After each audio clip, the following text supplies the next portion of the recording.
Well, I'm not, I wasn't surprised, because I mean, I expect even, worse things to come out. Beyond, what has been said, I expect worse things to come out. And this, funny enough, was happening just a day or two after all the political parties and INEC, have met with the police. The PDP, was also represented, all the candidates of all the parties, be it governorship candidates, House of Assembly, Senate, House of Reps, all of us met with the police and with INEC, where we agreed, a program, of activities, and where the police have said to us, submit your campaign itinerary to us. We'll look at this one, we say there's no conflict. We need to give everybody a level playing field, people should be free to, to campaign. Let's just structure this whole thing, and so everybody can just go about their campaigns, as best they could.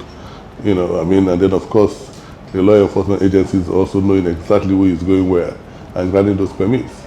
And then the day after, or 2 days later, you hear from the state government that no, that you don't need to get anything done, with the police. You need to come and talk to your competitor. Because, for me, candidate of accord, if everything that I have to do, I need to seek the permission from my opponent, from my competitor, to be able to do it. Where's the level playing field coming from?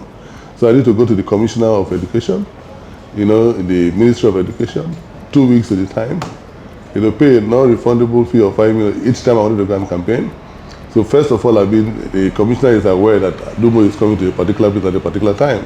The accord is coming here. And then he decides whether or not to let me in or to let me out. And then he comes with some kind of excuse that, oh, well, you can't use the field, you can't do that. And then 5 million naira, 5 million naira. Each time you need to engage, you have to pay 5 million non-refundable to engage. That's not creating a level playing field. We did all of these things, run against the grain of all that INEC has been saying, that we need to have level playing field. But I wasn't surprised because this is coming from a political party that has taken all the other political parties to court. Even today, I mean, we just came out of court today. Matter has been adjourned, to 1st of November.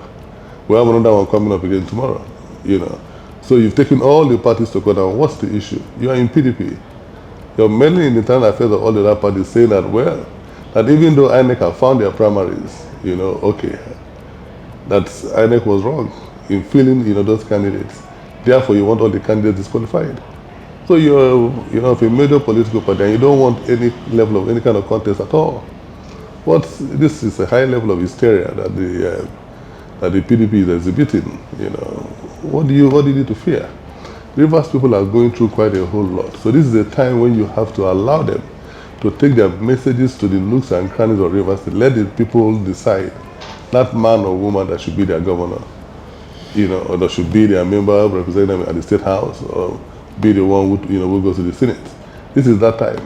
So I don't see how actions are taken, inch by painful inch to ensure that the rest of the parties, don't have a foot, on which to campaign. That's sad.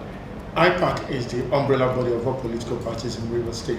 And what is IPAC doing in this regard? First, you may need to ask who is the chairman of IPAC. The PDP chairman is the chairman of IPAC. So what do you expect from the people who have taken all the other parties to court? All the papers in court, all the affidavits were deposed to by the PDP chairman, who is also the chairman of IPAC. So he's aware that his party says, there should be no other party that should contest elections against them. So there has been an attempt, to put everything, in certain pockets and ensure that the other parties don't have, any opportunity of campaigning at all, or any opportunity of contest. But of course, I mean, we are the accord, we're not deterred. Our message resonates with the people. We keep going to everywhere. We have to go to the nooks and crannies of the state. We keep setting our agenda. Our acceptability is everywhere. So we are ready. David is prepared to take on the Goliath.